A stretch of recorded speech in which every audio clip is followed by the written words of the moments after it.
আসসালামু আলাইকুম। চলে এলাম একটা শাহী কোরমার রেসিপি নিয়ে। এই জন্য আমি প্রথমে মুরগিটাকে লবণ দিয়ে মাখিয়ে রেখেছিলাম, আর একটা মশলা তৈরি করে নিয়েছি আস্ত ধনিয়া, জয়ফল, জয়ত্রী এবং দারচিনি, এলাচ দিয়ে। এখন প্রথমে প্যানে তেল নিয়ে আমি পেঁয়াজটা বেরেস্তা করে উঠিয়ে রাখবো। পেঁয়াজটা ব্যবহার করব পরে, এই জন্য আগেই উঠিয়ে রাখবো। তারপর আমি বাটা পেঁয়াজ ব্যবহার করব। তেলের মধ্যে আমি আবারও দারচিনি, এলাচ এবং লবঙ্গ দিয়ে দিয়েছি। তারপর 2 চা চামচ আদা বাটা, 1 চা চামচ রসুন বাটা ব্যবহার করেছি এবং 1 চা চামচ সরিষা বাটা ব্যবহার করেছি। সরিষাটা দিলে একটু আরও বেশি সুন্দর স্বাদ হয়।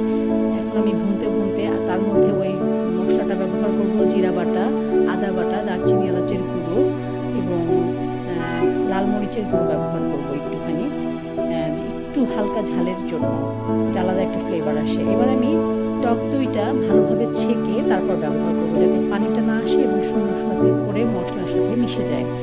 তারপর আমি একটু ভুনা করবো, ভুনে তেলটা উপরে উঠে আসলে আমি মুরগিটা দিয়ে দিব।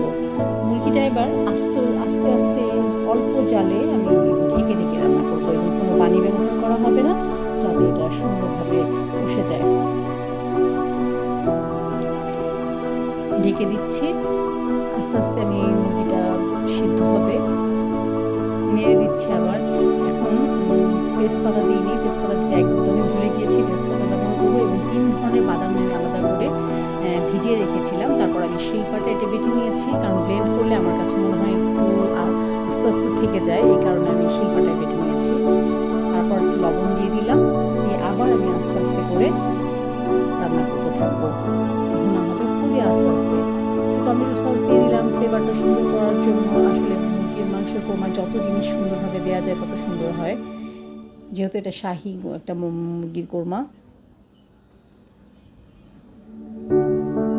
আস্তে আস্তে রান্না করছি এবং নেড়ে দিচ্ছি, আস্তে আস্তে আমার ভুনাটা মাংসের ভিতরে যাচ্ছে।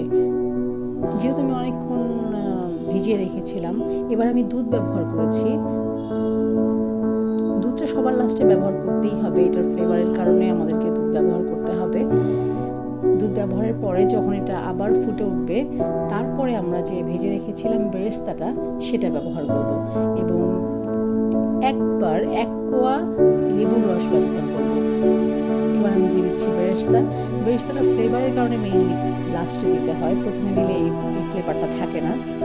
আমি এখন চিনি দিয়ে দিচ্ছি, যেহেতু টক দই ব্যবহার করেছি চিনি দিতে হবে। ব্যাস, এবার লাস্ট পালা, কাঁচামরিচ করে দিয়ে আমি রান্নাটা শেষ করব কিছুক্ষণ চুলায় রেখে। ব্যাস, আমার রান্না কমপ্লিট, তৈরি হয়ে গেল আমার মজাদার স্বাদের কোরমার রেসিপি। আপনারাও বাসায় ট্রাই করবেন এবং আমাকে লাইক, কমেন্ট,